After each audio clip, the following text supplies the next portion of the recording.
For me, Fields has not only all the tools to become a very successful NFL quarterback, he has proven it on the field. To me, at least, that's what makes this such an easy pick for the 49ers. He has proven it both on the field and has the skill set and the tools that you could see in pro days and on film that, to me, make this number 3 overall pick a slam dunk. A slam dunk. I think you make this move also because you have an idea of what the Jaguars are doing and what the Jets are doing. So you have an idea of who's going to be there. They still trade up all this way. I think, to me, it should be for Justin Fields. Because let's look at it from a production perspective. Well, the production speaks for itself. 2-year starter at Ohio State. In those 2 years combined, he has 78 total touchdowns, just 9 interceptions. Almost an 8-to-1 touchdown interception ratio. Puts up a ton of points, has pretty good ball security. He played well for 2 years. He's not a one-hit wonder, really like Zach Wilson is at BYU. I know Zach Wilson was a 3-year starter. He's a one-hit wonder. Played really, really well in 2020. Really struggled in 2019. Really struggled in 2018.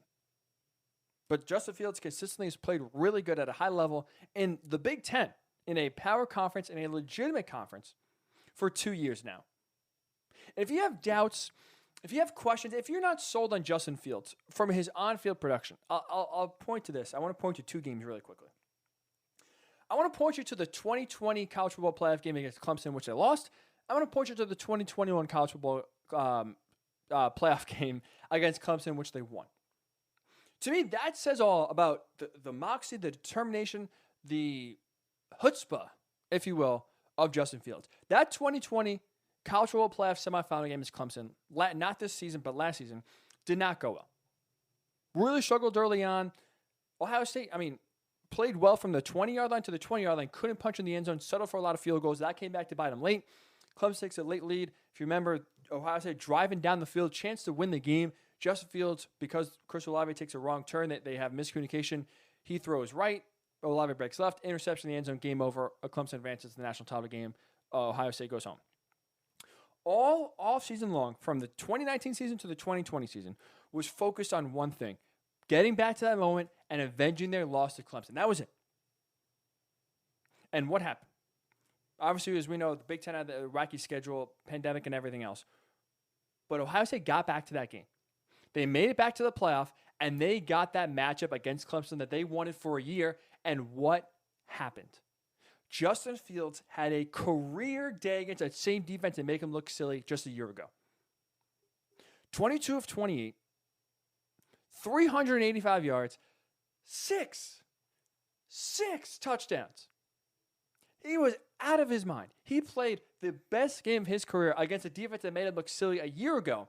And he played the best game of his career against a team he wanted to play. That was it. That was the game for Ohio State season. I understand they played Alabama and lost in the national title game a few weeks later. That was the game for Ohio State season. That is why they made all this effort to come back in 2020, have the Big Ten play season. They wanted another crack at Clemson, and they did it. And, oh, by the way, 385 yards, 6 touchdowns against one of the best defensive coordinators in all of college football, Brent Venables there at Clemson. Not only all that, he also did so with hurt ribs in the first half. Remember, he took that huge hit from James Skalski.